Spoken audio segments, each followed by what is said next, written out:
to admit that I really like the Cratylus, and I say this. I have to say this because when I was a graduate student, there was this guy that wrote his dissertation on the Cratylus, and he hated it. He told me he hated the dialogue, but he still wrote his dissertation on it. Why? I don't know. Well, he was kind of a weird. Put yourself. This is the same guy that took his dissertation year scholarship and went surfing for a year in California, and then was going to get thrown out of the program for having done that, but somehow was able to talk his way back into the program. Is anyone going to USC? Sorry. I know someone who's going. Well, I'm not going. I wanted to go. Are you guys going to USC? But I have to admit that this is my first time I've read the Cratylus, and I really think it's kind of a key dialogue, actually. I think it's a very important dialogue. The way I read it, there's three major parts. Of course there are. The first part is just a general discussion about the meaning of names, what a name signifies, what words signify. And the middle part is the name game, is what I would call it. You know, there's that old song, The Name Game. Did you ever hear The Name Game? Faf, Jeff, Bobeth. Exactly. Fenbo, Faf, Fee, Fi, Mo, Meth, Jeff. Well, that's the middle part. And it's, leave it to the freshmen. Leave it to the freshmen. We're playing the name game. So he says, what about Truck? Chuck. Sorry, what about Chuck? So anyway, the middle part goes from 396 to 422. It's the biggest chunk of the dialogue. And really what's fascinating, I think, about this middle part of the dialogue is it's really I think it's really a lexicon of most of the important terms for understanding philosophy. It's an introduction to almost all of the important philosophical terms. So it's like a philosophical lexicon. Thank you. Today's the 20th. Yes, today's the 20th. I love that. Only yours and I. And then the very last part of the dialogue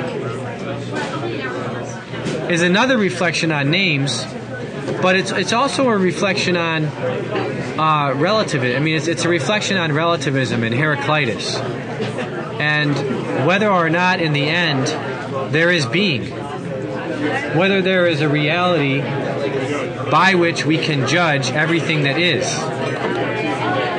So, at least for me personally, to read this dialogue, it was a terrific insight into some of the major questions of philosophy, and then also it was very helpful for me to get a kind of definition, or at least a working definition, of many of the important philosophical concepts that are part of Plato's philosophy and the philosophy of Socrates.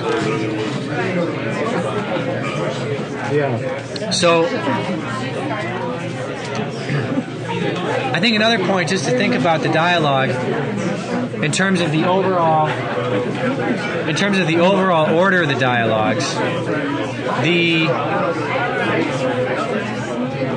In terms of the overall order of the dialogues, right? This is the first dialogue in the tetralogy that deals with dialectic. And what is dialectic? Right? Dialectic is proposing hypotheses that you will use reason to test to see if they are true or not. So this is the dialogue that begins the tetralogy that is the beginning, if you might say, of philosophy.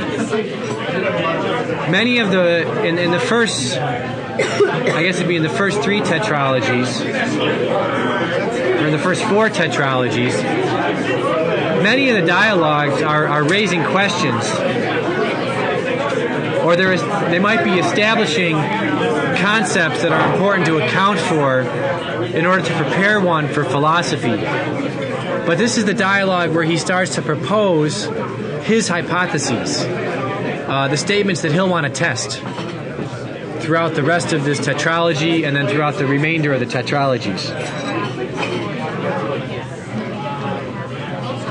This is also a dialogue, I think, that picks up on whatever earlier dialogues deal with Prodicus and Protagoras. This dialogue is picking up on them. And so it's a dialogue that also deals with relativism. And the primary relativists, or let's say the philosophers that never get us to consider being or reality, are Prodicus, Protagoras. Those are the sophists. Prodicus, Prodicus,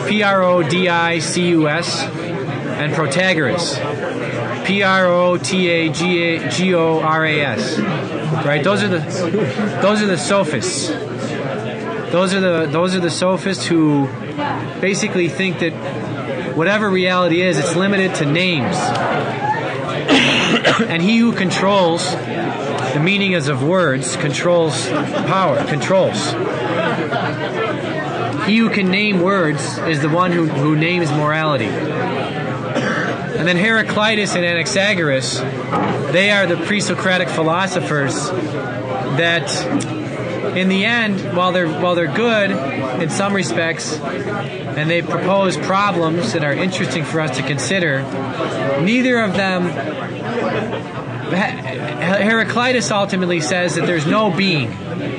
There's nothing that is. Everything is in motion. Everything is in flux. And because everything is in flux, from one minute to the next, nothing is the same. Nothing really matters. Because from one minute to the next, things are changing their meaning. And then Anaxagoras ultimately argues that there is a principle of order to things, but that the principle of order to things is material. It's the material nous, the nous. And he doesn't quite get us to immaterial reality.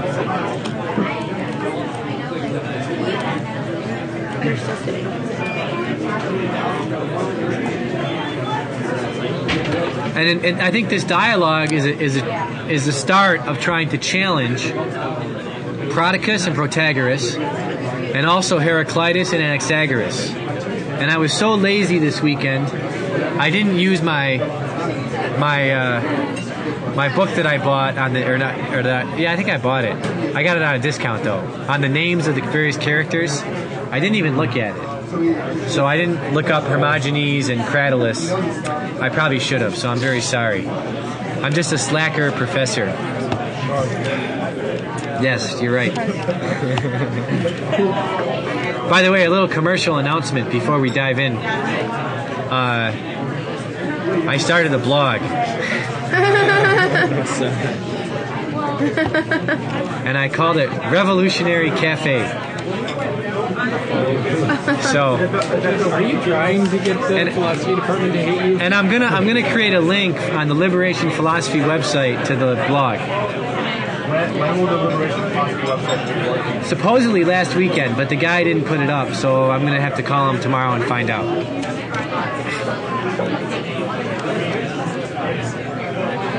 So. Oh, but they don't know it's you. No, they don't know it's me. Got it. Sweet. What's the discussion in the first part of the first part of the dialogue is basically a critique of Prodicus. Prodicus says man is the maker of. Prodicus is the one who argues. Prodicus is always arguing about the meanings of names, and apparently he was always really a stickler for names. I remember one time, I think I've said this story before, but I think it's the appropriate story for Prodicus. One time, I get home. This is when I was a graduate student.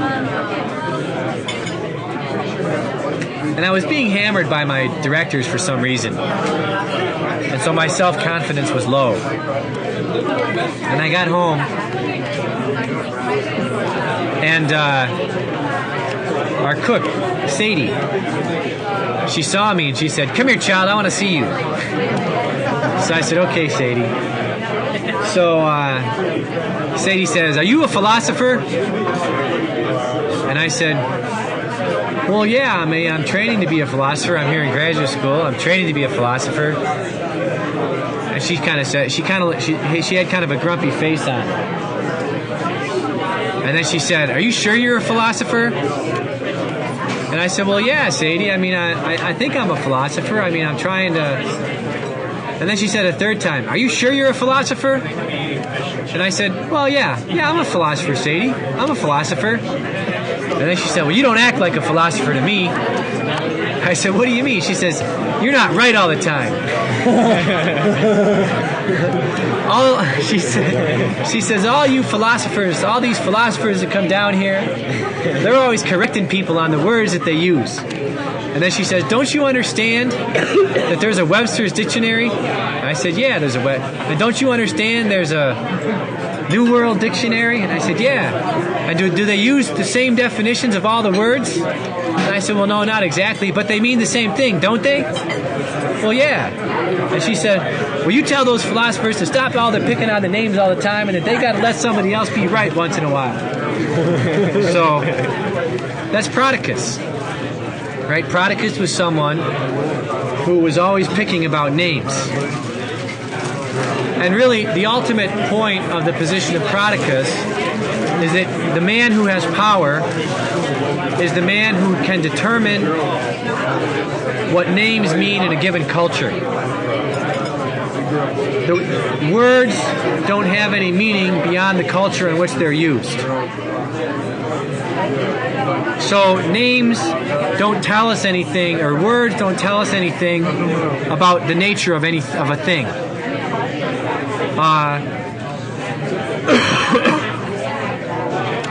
Protagoras, on the other hand, he basically says also that he kind of, to add to this, he says basically. I'm sorry to interrupt. That's okay. But our Irish session is going to be arriving pretty soon. Yeah. And we need. They have to be about what we're reading. It could be about anything. My freshmen are asking me all sorts of crazy questions. Today they were asking me about... What were they asking me about today? I recorded it, but I don't... It was like the Trinity and all this kind of stuff. Do you have anybody like Grant? Good in your class now? No, there's no one quite like Grant. Sad. There are some students that are always unique to themselves. Okay, so Protagoras' basic point. So basically, Prodicus' basic point is that, right, there's a correct name for things, and that Prodicus is the one who can control it. Now, Protagoras, basically, he's the one that says man is the measure of everything that is, of those that they are, of those that are not, that they are not. So Protagoras is also a kind of a relativist, right, that each person, each culture can create its own meaning. In many ways, Protagoras adopts the modern existentialist approach to reality, right, that each culture creates its own meaning. Right? Each culture creates its own being. That's what existentialism is. Existentialism is each person creates who he is. He creates his own essence. And this is one of the big questions that this dialogue leads us to. Does each thing have a being or an essence? Or that's fixed, sorry. Does each thing have a being or an essence that is fixed? Or does each person create its own being or essence? Now, Socrates' first point is that if Protagoras is right, if Protagoras is right, then there cannot be a good or a bad, or a wise or a foolish. Right? If each thing creates its own essence, or if each thing creates its own meaning, then there's really no good or bad, or there's no wise or foolish. if all things can be all things, then there can't be good or bad things. And all things are simply appearances. And then we're brought back to the alienation of the little prince in the world of adults. We are. Where all things are appearances. And he who can manipulate the appearances can control things. This is ultimately, I think, the Socratic critique of Pericles. That Pericles was a leader who didn't believe in good or bad ultimately. But he did believe in memory and establishing the great memory of great Athenians. And so in his speeches in the Peloponnesian War, Pericles is always reminding the Athenians to think about how they will be remembered, because that's the ultimate thing that you can use to motivate someone. Now, what Socrates wants to claim is that if things are not simply speaking appearances, then there must be a being or a reality in things that we can discover. This is the nature of a thing. The nature of a thing is what the thing is in relation to its being or essence.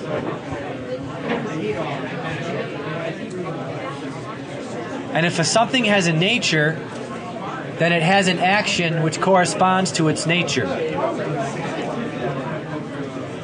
If something has so nature of a thing is what a thing is in relation to its being or essence, and if something has a nature, it must have an action or a work or a motion that corresponds to its nature.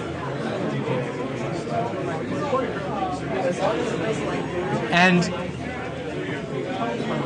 Socrates says this is what speech is, or name giving is for humans. Giving names is an art, an A-R-T, or a techne, T-E-C-H-N-E is how we'd spell it. A techne is an art or a craft. It's basically an art, or it's anything that requires skill to do it. So plumbing is a techne, carpentry is a techne, wood cutting is a techne. In my living room, we have a bear that was sculpted by a chainsaw sculptor. That thing is so cool. The guy just took a chainsaw to sculpt a bear out of a piece of wood. That's a techne. That's a techne. I didn't know that. Yeah. Yeah, it's a techne. That's opposed to the chainsaw massacre. By the way, that reminds me, the syphilis week update for this week is I learned something fascinating over the weekend about syphilis. I'm really confused. Is it on your blog? I should have put it on my blog, but I didn't. Anyway, what I learned, and this is interesting. When syphilis goes untreated in people, one of the conditions of the disease is that people's noses start to fall off, and their ears, and they might lose an arm. Someone might lose an arm or something like that. In other words, the body starts to fall apart if syphilis goes untreated. And so, what's interesting is in many of these horror films, like the Texas Chainsaw Massacre, Jason, Freddy Krueger, I don't know what other ones there are, and actually, I think I saw one Freddy movie when I was in high school, so I haven't seen many. Oh, but this is the real point. You know the movie The Night of the Living Dead? Yeah. You know where that comes from? It comes from a French doctor. Yeah, it does. It comes from a French doctor who worked in the syphilis ward of a French hospital in the early 20th century. In his journal one time, he said working in his ward was like working in the night of the living dead. And somehow that term came to be the term that referred to people who were encephalitic. And so it's kind of a fascinating thing that these horror monsters in all these horror movies, their features are the features of people who have gotten syphilis. And like so is the Night of the Living Dead. So anyway, that's what I learned this weekend.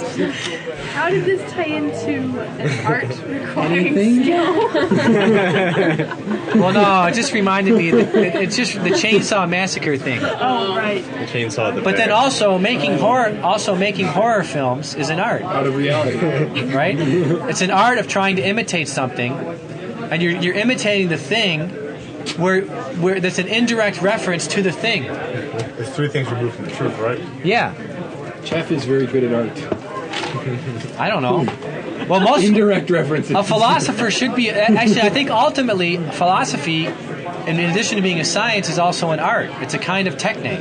It's the techne of technes, right? It's the master of disaster, the king of sting, the techne of Master technes. of indirect reference. So you mean philosophy is the art of art? That's a serious statement there. Pardon? You're saying philosophy is the art of art? As a serious, I'm always serious. Yes.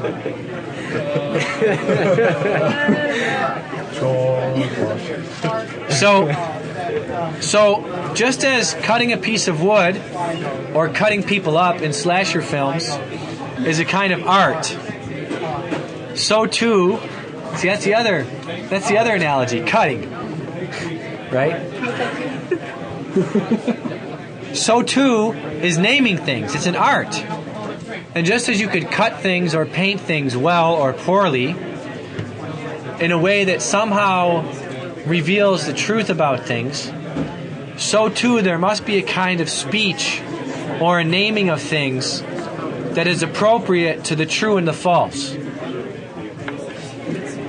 Something is true ultimately if all the parts of the statement are true. And something is false only if one part of the statement is false. Speech is a tool of reason.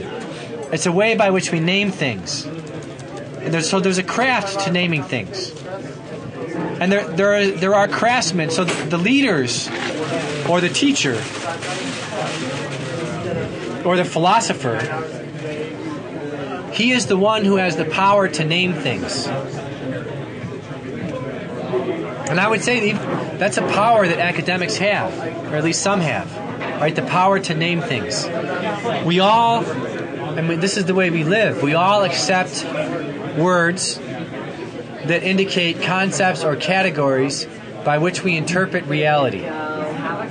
Whether it's political reality or who we are. And ultimately, Aquinas and Augustine agree on this, and I think Aristotle as well. Ultimately, there are leaders.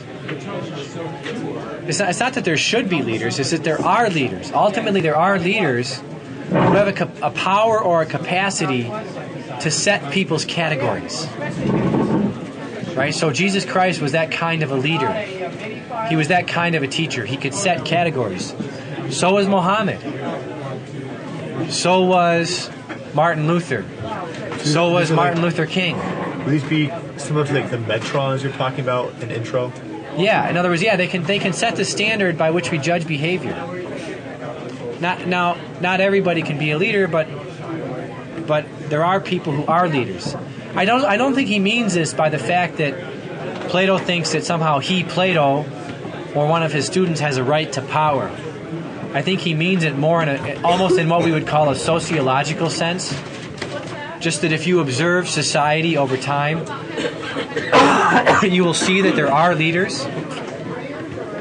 There are people who have a capacity to use names or words to set the categories by which people think. I don't think he means that in a negative or a positive sense. I think he means it just in the sense of this is what happens. Now, of course, I think unlike modern social scientists, Plato would say that these leaders do have a responsibility, that the categories that they set should reflect the truth on some level. If they fail to reflect what is true and good, then the leaders are responsible for injustice. Ultimately, also, a name or a word is not the reality itself. Right? The ultimate meaning of things is not in the word. The ultimate meaning of things is in things. And things, or being, come before the word. And ultimately, the word is a kind of sign. And if a word is truly imitating the nature of a thing, the word will point us to the form of the thing. In other words, by understanding the name of the thing, we will come to understand the form of the thing.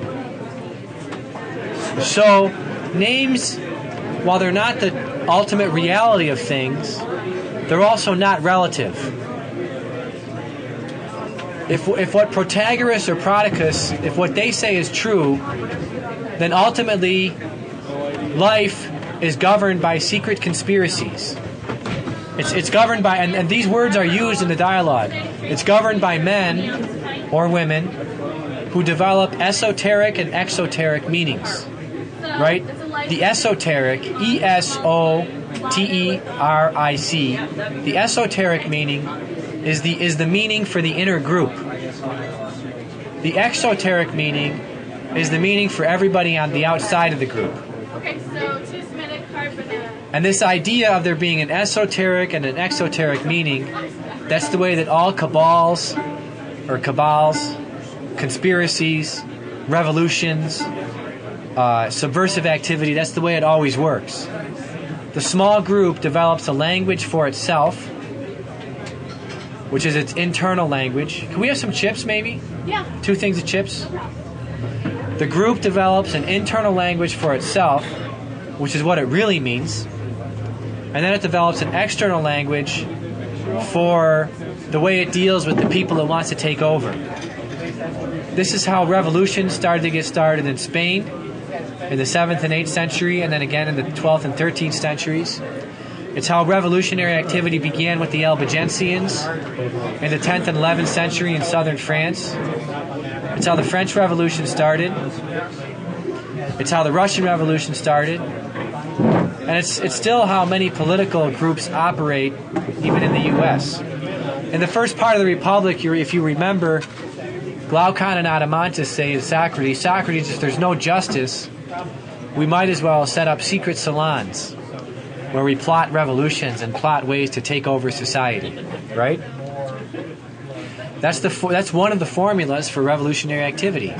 It's what the Nazis did in Germany. What's his name did in France? Voltaire. It's what Voltaire did also in France, yeah. It's the way the Masonic lodges worked. That's how Masonry works also.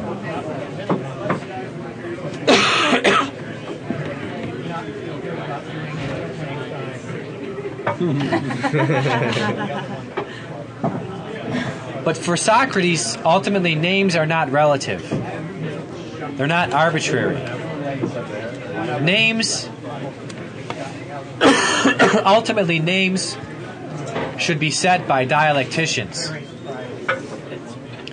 Right? In other words, people who know the nature of things and can create a name that relates to the nature of things. Actually, what Socrates hints at, he says the ultimate way to name things would be to get your names from God. If the gods could give us the names of things, then we could really say that we knew those things. A name, ultimately, if it's a good name, it will relate to the fundamental action or the nature of a thing. Right? That if it's a really good name, you'll know the thing by what it does. And what Socrates says is that the combination of letters, the way the sounds are put together, they should point to the reality. And he starts out by giving the names of the myths of various heroes, basically to say how somehow in their name, the fundamental action that defined them was part of their name. I have a question. Yes. For English, how do we understand this in like reference to like what like an anthropology student say that like a language developed as like a social construct and it just like happened over time. Well, I think more by even accident than by like. I think what would say is that even the way names develop seemingly haphazardly over time, I think what Plato would say, or what Socrates would say, there is a kind of reality it still points to. What he'll say by the end of the dialogue is that the most important things to get right are the principal names, or the primary names. The names about the most important things. If you get those things right, then the secondary names, they can be a little off. He does admit that, for example, there's a lot of people that name things based more on the sound, the beauty of the appearances, meaning of the ears, rather than the beauty of conforming to the nature of things. So the way we can understand these anthropological explanations is just that, well, I mean, not everything that is named according to the nature of a thing. Okay. But even in these anthropological explanations, you can find there is some truth. So it's like- almost okay. So like- it's like red opinion, kind of like we get it right somehow over time. Yeah, like they call people, Johnson. That guy was the son of John. There's a kind of truth in that. It's not a big truth, but it's a kind of truth. The guy was the son of John. Yes. I have a similar question. Like, one of the things that I wondered was, like, I know that this dialogue, I can imagine, would be really interesting if we read it in Greek, just because of how the words would flow. Yeah. I know that's one thing, like, when you read Homer in Greek, like, a lot of times, like, the way that he places words, Right. either similarly will tell you something. Right.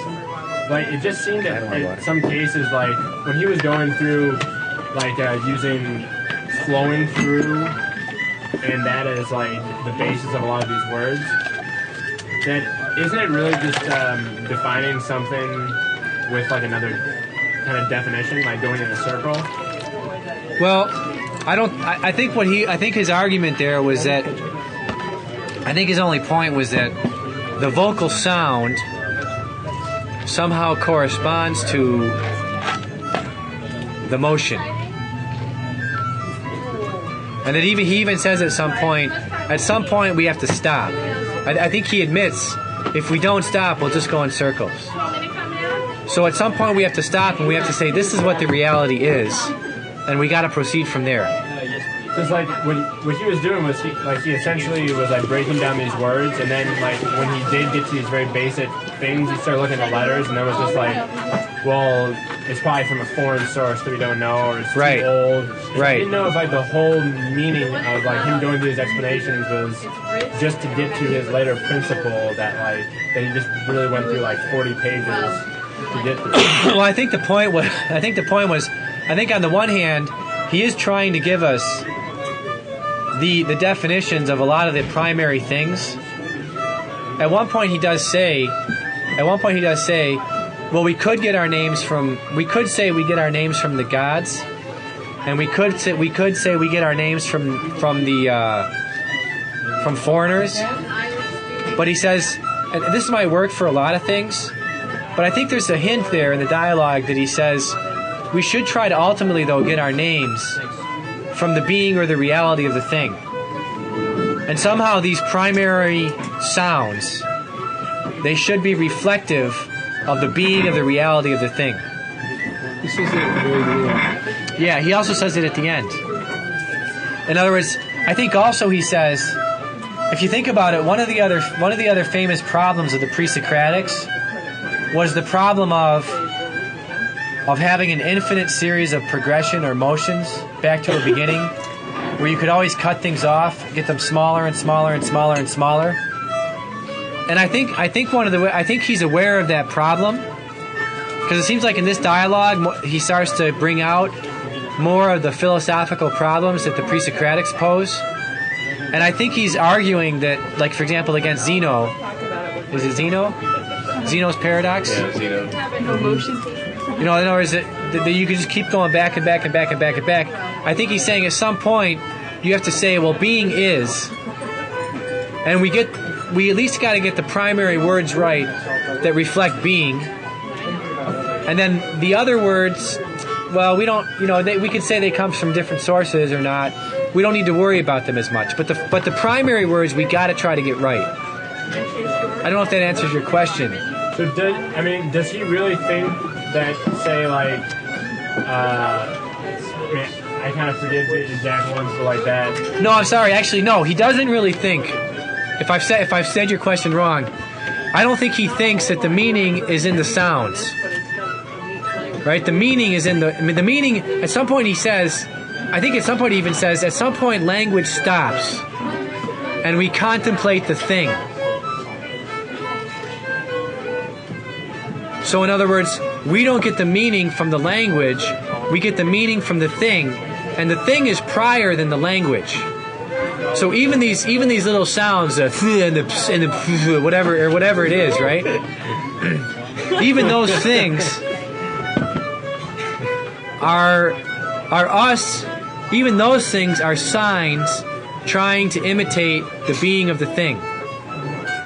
So does he really think, like, when he says that harmful means that which is harmful to flow, does he really, like, mean that there is this idea within, like, knowledge in the soul of a flow? I mean, are we supposed to take these definitions as, like, definitions? I think he means more. I think he means more that there is a kind of motion in the soul, in the sense of there's change.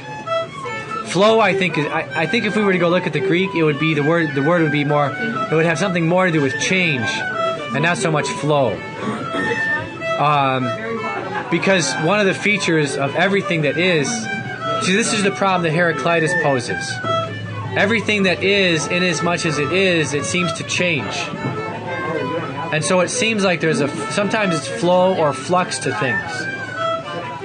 And what Heraclitus wants to argue is that everything is constantly flowing or in fluctuation or in motion, and therefore nothing is the same from one moment to the next. So you can never put your same foot in the same river twice. So I think when he's using that word, he's signifying not that there's like energy flowing through things, but just that there is something in things that makes them change from a moment to the next. And the unchanging thing would be the forms for Plato then? Right. And that's what the names reflect. Pardon? And that's what the names reflect. Right. So although, like, is that when it says, like, whereas the letters can change, you know, like, he had, like, in the one, it, like, ended with an E and then an R. Right. Although that can change, like, the meaning of the word or what it reflects is still the same. Right. Right. Well, like even, I think once we get into the lexicon, beginning at 396, we start with the lexicon.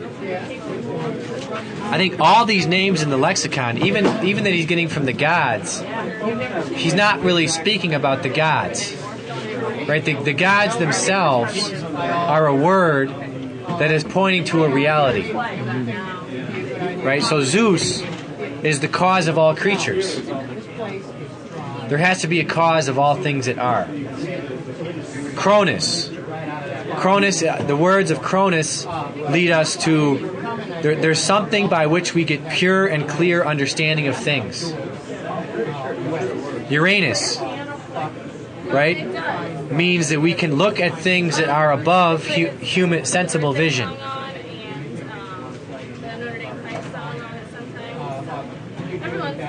And Socrates says, after he names these things, right, looking at God, looking at understanding things that are immaterial, Socrates says, these are the best names, right?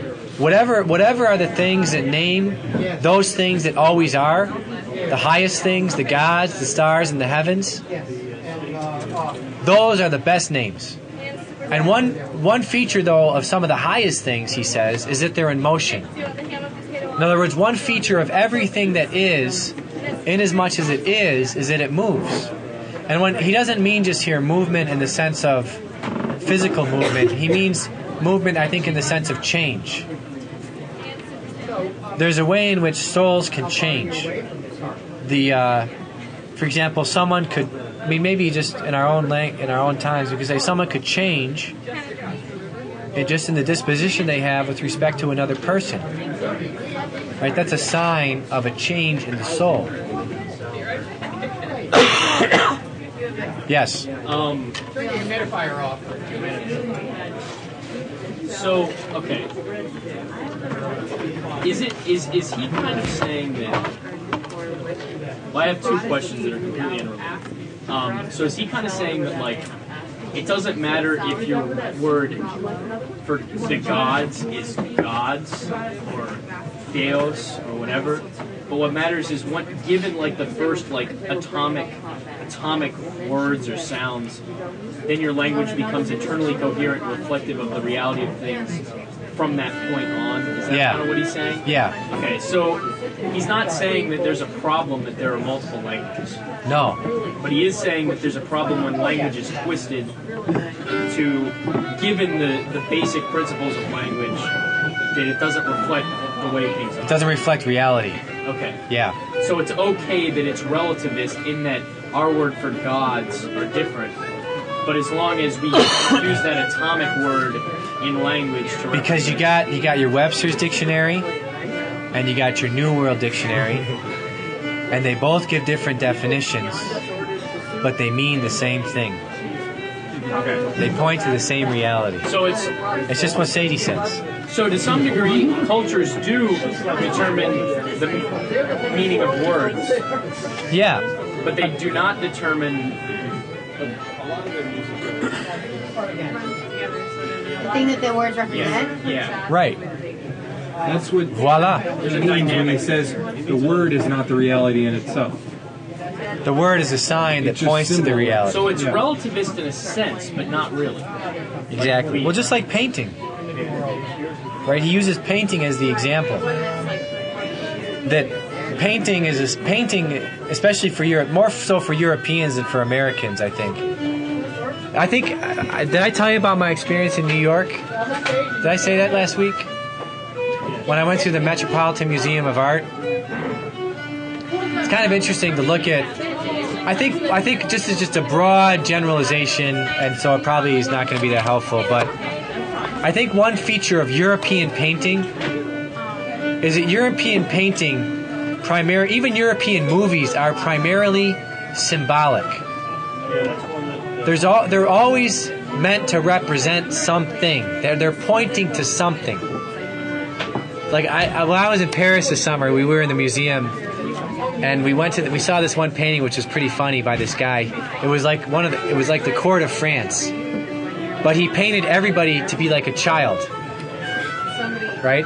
And of course, it could mean two things. It could mean that everybody acts like children in the court, or it could mean we're all children of God. I mean, right? But the point is that it seems like more often than not, in European painting, even in modern times, even when Picasso destroys painting by ripping body parts up and and basically creating everybody into cubes, or Van Gogh and all the bizarre stuff, he's trying to basically say, I'm giving you an insight into reality. I'm trying to symbolize something here. And even French movies to this day are that way. I'm not saying anything about whether you gotta like or not like French movies, but it seems like oftentimes the point of French movies is to be like a painting. It's like an interpretation of reality.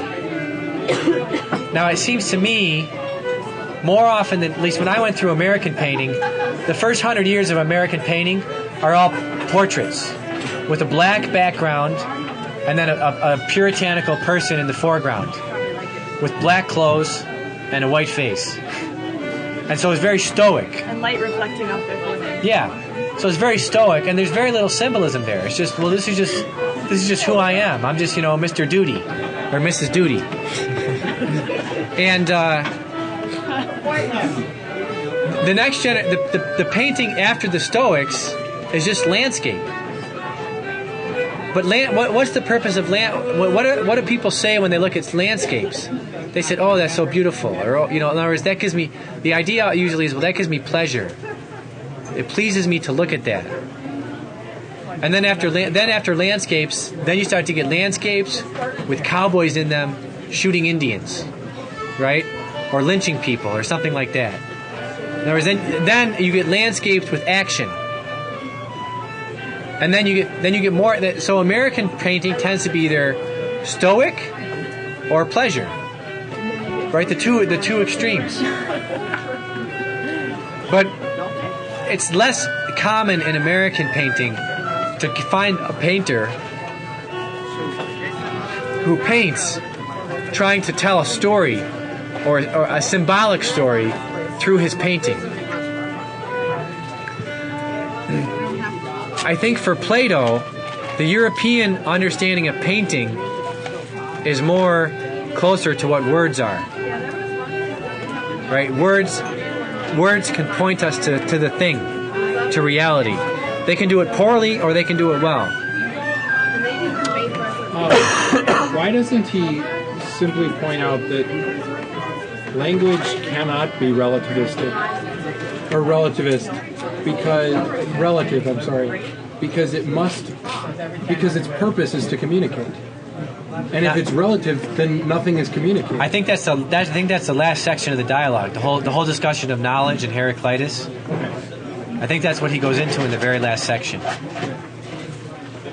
Yes. My second thing, I don't know if I haven't gotten that far yet. I don't know if I heard this somewhere or if I just kind of invented it, or I don't even know.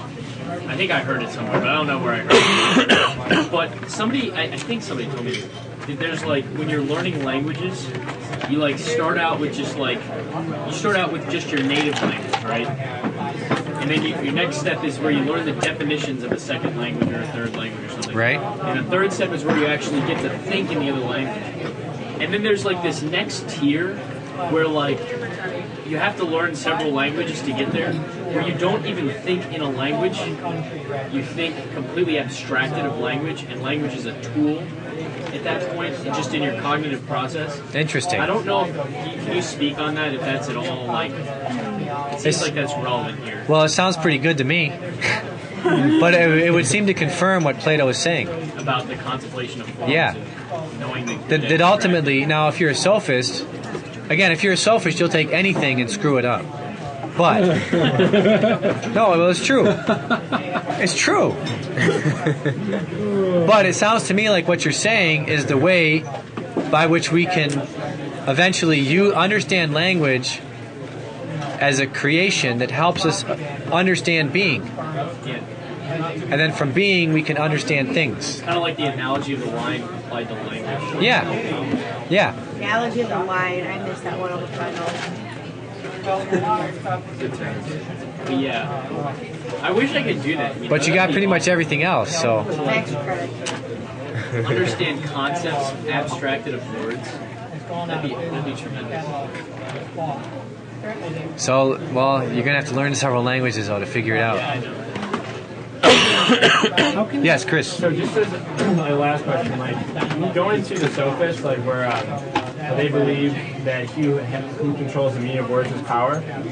If he were to be combating the sophists with this, would he like say that if like Prodicus or Protagoras were like in this forum and they were making a statement that power is controlling the meaning of words, that in order to make any statement that's really true, is that power in its like form would have to align with that statement, like controlling the meaning of words. Right, yeah, that's the point. I think that's the point of the last part of the dialogue, that ultimately anything that you say that claims to be knowledge, you're assuming there's a reality there against which you can make the knowledge that you make. So where the sophists go wrong is that they think that these concepts are relevant. Right. That they think that power is not, there really isn't anything to power. Right. Right. He's saying there's always a base from which, even if you deceive, there's always a base from which you understand yourself to be deceiving.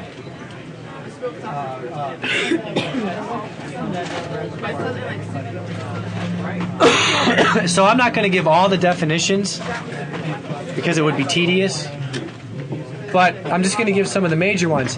And I found the lexicon part very interesting. I enjoyed reading it because every time I've read Plato in the past, just reading like the Republic or the Apology,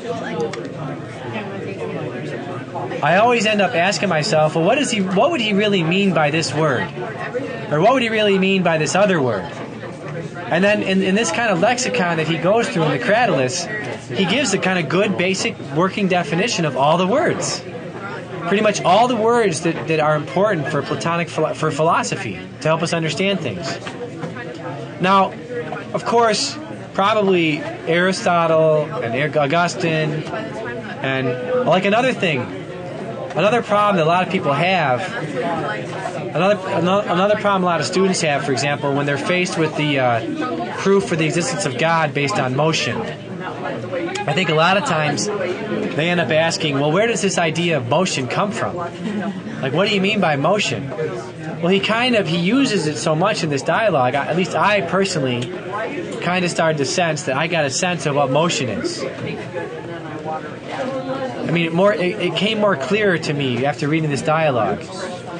Just as I think by reading the Symposium and the Phaedrus, it became clear to me what he means by desire.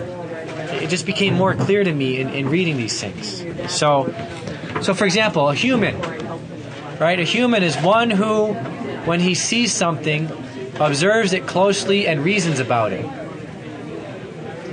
A human, one who, when he sees something, observes it closely and reasons about it. The soul. The soul is the nature, the sustainer of the body. It's that which causes the body to be revitalized. The body is the tomb of the soul, or the sign of the soul, or the prison of the soul. The soul is with the body until the penalty is paid. I like that. I mean, it's a nice phenomenological way of describing things.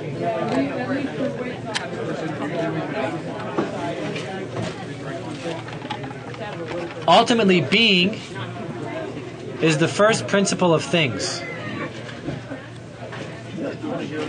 Essence is that which follows being. Wisdom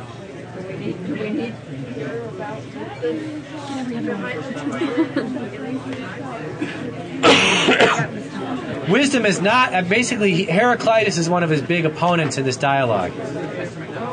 Because Heraclitus would say ultimately if what Heraclitus says is true, there's no wisdom. Because everything is in flux. Nothing is. But wisdom is to know what is the being and the essence of a thing.